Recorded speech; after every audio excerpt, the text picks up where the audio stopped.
Hello learners. In first session we have discussed about climate change vector-borne diseases across the globe and especially to India.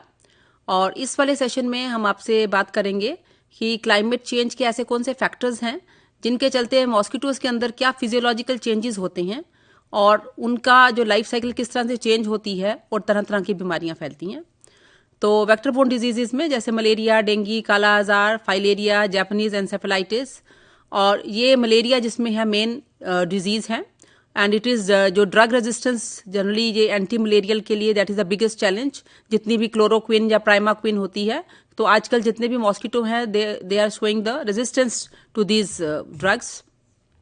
And kala azar, bancroftian filariasis, Japanese encephalitis. Japanese encephalitis जो disease है this is caused by culex mosquitoes. Generally culex mosquitoes they are not very harmful but as I mentioned कि anopheles aedes ज़्यादा harmful हैं.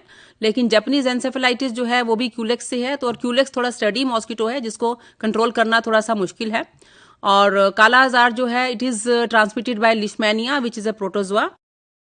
Vector borne diseases का आप जो distribution है वो आप देख सकते हैं कि जो उनकी डेथ्स हैं, ये जो WHO का डाटा है, आप इसमें पूरा वर्ल्ड का मैप देखिए तो उसमें आपको मालूम पड़ेगा majority of VBDs they are by developing countries and disproportionate amount in Africa. सबसे ज्यादा अफ्रीका में. I told you the reasons also कि अफ्रीका में सबसे ज्यादा क्यों है.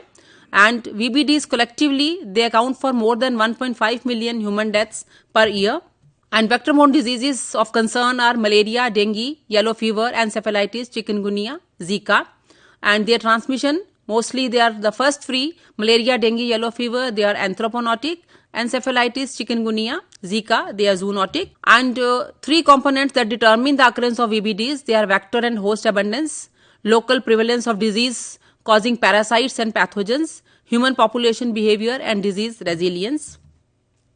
VBD cycles, they are very complex because of changing interactions between pathogen, insects and people.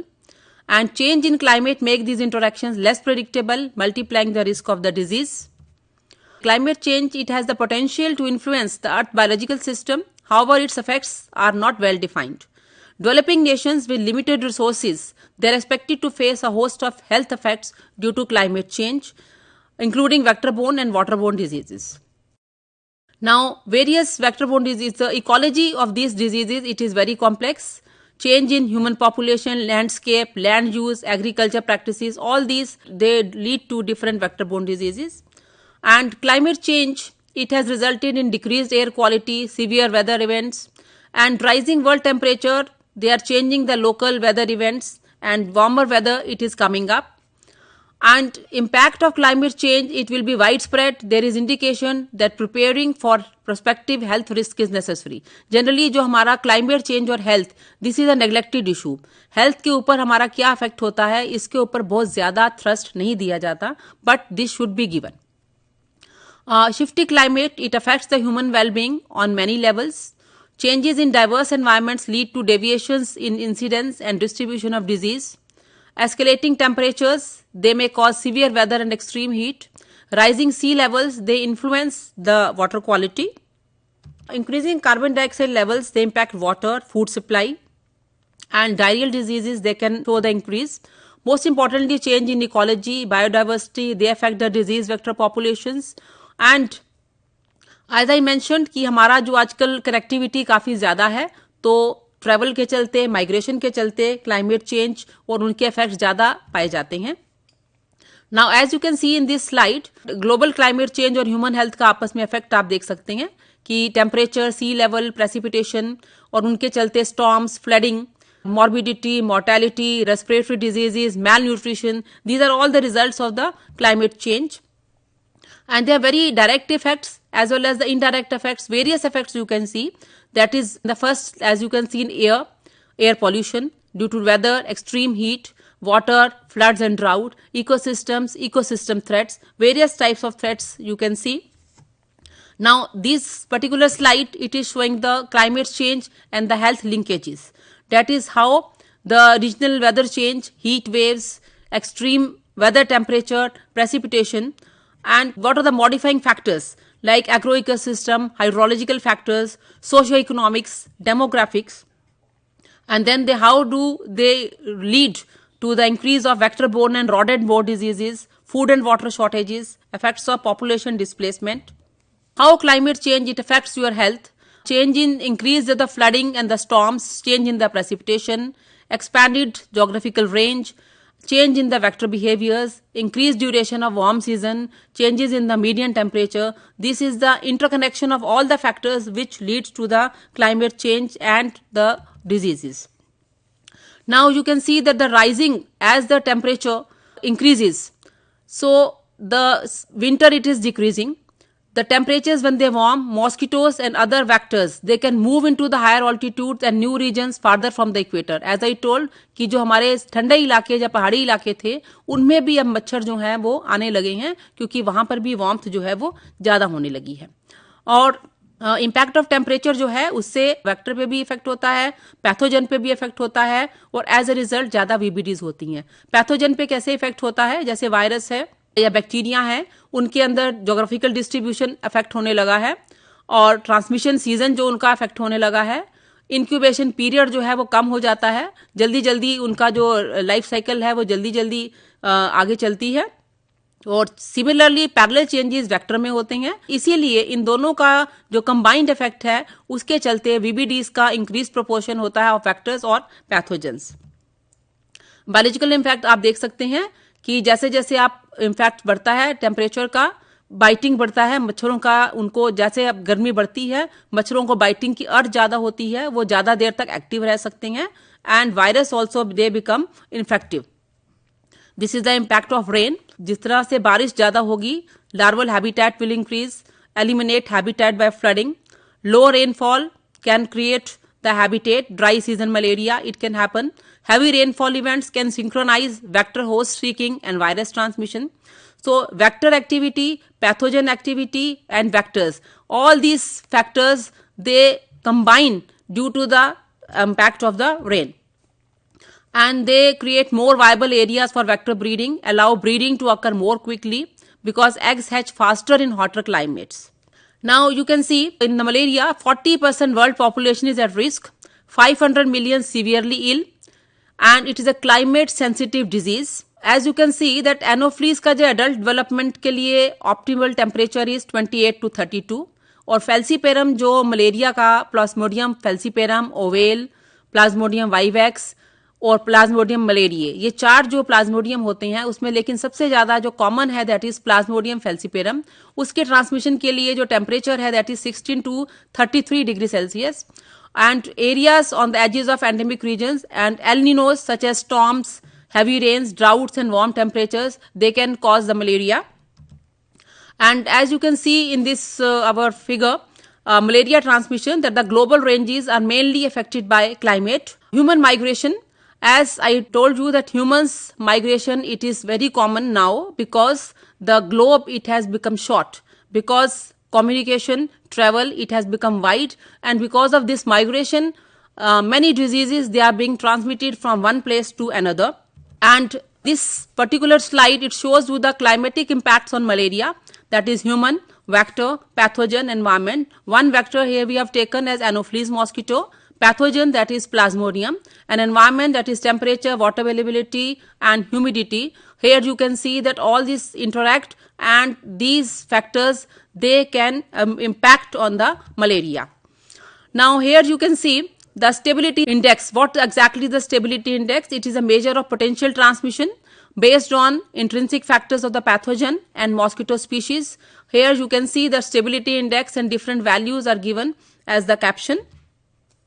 Now malaria projection for 2050, year 2050, basically these projections are based on the climate prediction models, and as we know that now the meteorological department it is working basically on many models, many types of simulation models, discrete models, mathematical models are available and the statistical models are available.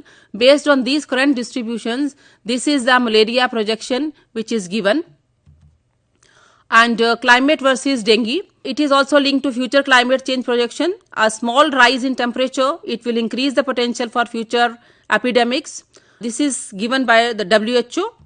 Now the question is, we have told what exactly are the reasons, what exactly are the factors due to which vector-borne diseases are spreading. But now we should also know what are the control measures for the vector-borne diseases. So now we will mention about the various control measures. So how we can control it? We can avoid contact with blood, secretions, organs or other bodily fluids, keep strict hygiene control, and avoid the unpasteurized dairy products wherever possible. And we have to prevent the infection from mosquito bites. मच्छरदानी जो बहुत commonly लोग use करते हैं, आजकल ऐसी मच्छरदानियां भी available हैं जो कि इंसेक्टिसाइड से इम्प्रेगनेटेड हैं, जिसके अंदर दवाई जो होती है मच्छर छिड़कने वाली या दूसरी दवाई जो होती है वो लगी हुई होती है, तो इससे आपको डबल प्रोटेक्शन मिलती है. And another thing is insect repellent. और जब भी जाए long sleeved shirts, pants, Windows and door screens, avoiding area with still और स्टैग्नेंट वाटर. जनरली जैसे जो फ्यूमिगेशन होती है, मेलाथियन, पैराथियन, ये जनरली कुछ कंपाउंड्स हैं हमारे ऑर्गेनोफॉस्फेट कंपाउंड्स जिनसे कि हमारा फ्यूमिगेशन होता है. Sometimes fumigation it is effective, but sometimes fumigation it is not very effective. आप control strategy for malaria. Malaria की जो साइकिल, जो प्लाज्मोडियम जो हमने मेंशन किया, 4 फॉर्म्स होते हैं, लेकिन जो प्लाज्मोडियम की जो साइकिल होती है इट इज वेरी कॉम्प्लिकेटेड. और इसीलिए जो मलेरिया के लिए अभी तक वैक्सीन डेवलप नहीं हो पा रही है, क्योंकि जो मच्छर है, मलेरिया का मच्छर जो है, उसकी जो साइकिल है वो इंसान में होती है और जो प्लाज्मोडियम की साइकिल और मच्छर में है. तो जब तक वो मच्छर में जाता है प्लाज्मोडियम, जब तक साइंटिस्ट सोचते हैं कि अब हम इसकी स्टेज को यहाँ पे खत्म करेंगे, तब तक वो मच्छर जो प्लाज्मोडियम है वो मच्छर में चला जाता है, मच्छर से वो इंसान में चला जाता है. तो वो जो उसकी सेक्सुअल और एसेक्सुअल फेजेस हैं उनको कंट्रोल करना इट बिकम्स वेरी डिफिकल्ट. तो उसको हम मल्टी प्रोंग्ड अटैक हम कर सकते हैं. और वो मल्टी प्रोंग्ड अटैक्स के लिए क्या है कि हम उसके asexual forms, sexual forms, water logging को अवॉइड करिए, kill the larvae, prevent the entry. As we know कि जो डॉन टाइम पे, डस्क टाइम पे सबसे ज्यादा मॉस्किटोज होते हैं. Killing the adult mosquitoes, nets, repellents, protect from mosquito bites, early diagnosis, chloroquine kill the asexual forms, primaquine kill the sexual forms. And prevention, basically जब भी हम बात करते हैं तो prevention सबसे ज़्यादा important है, और जिसमें public health के लिए काफ़ी जो लोग जो हैं वो उसमें कार्यरत हैं.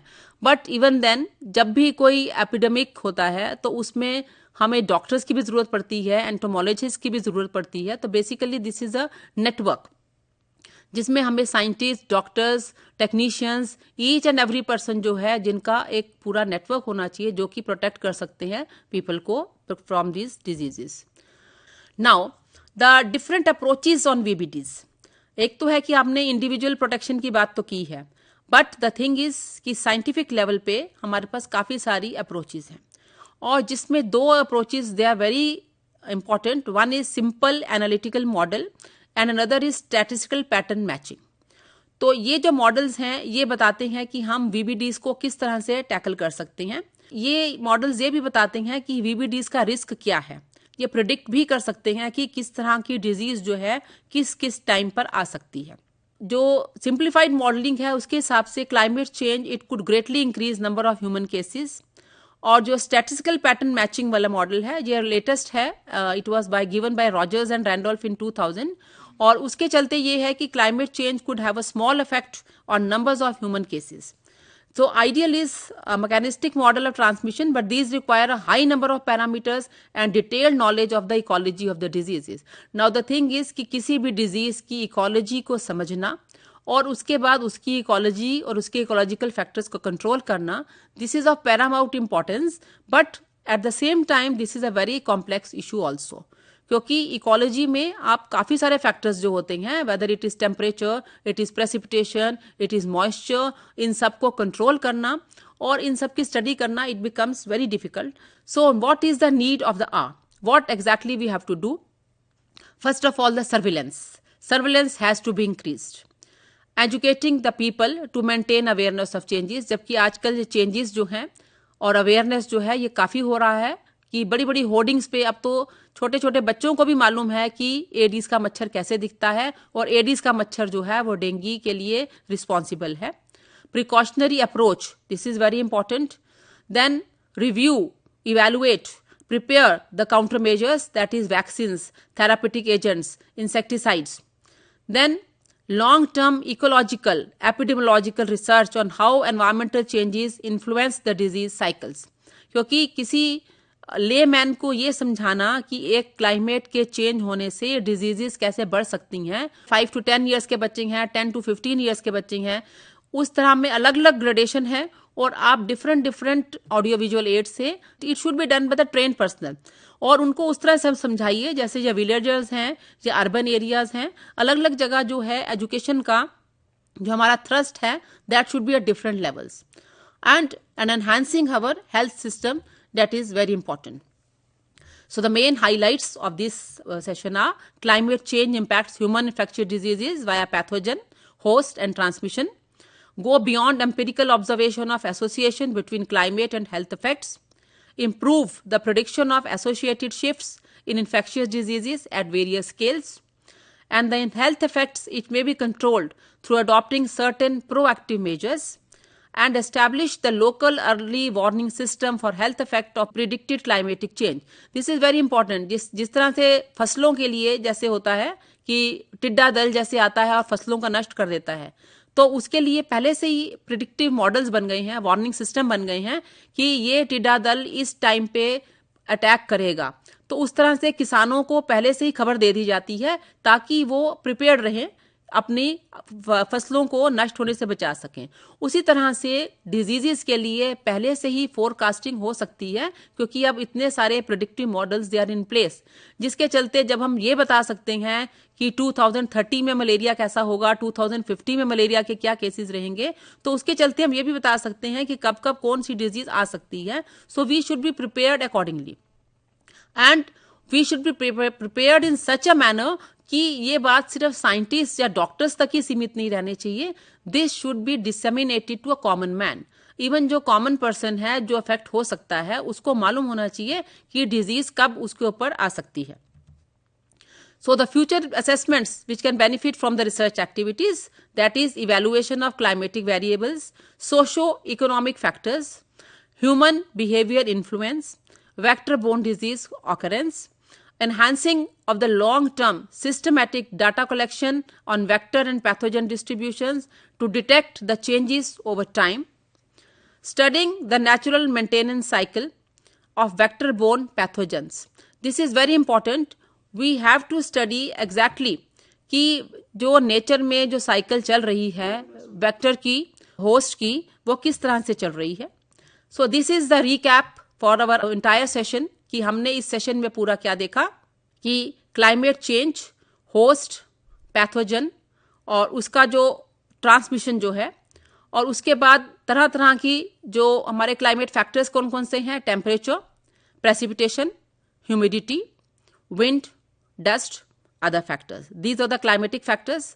तो सेंटर में कौन कौन से आते हैं, that is host which is basically human, then pathogen that is bacteria, virus, and host, then the transmission, how the transmission occurs, then human, society, and then impact, adaptation, different adaptations, how do they occur, then what exactly the infectious diseases, one is the vector-borne diseases, another is the infectious diseases, how do they occur, then what are the different factors, they can be vector-borne, they can be water-borne, they can be food-borne, they can be airborne, and they can be others.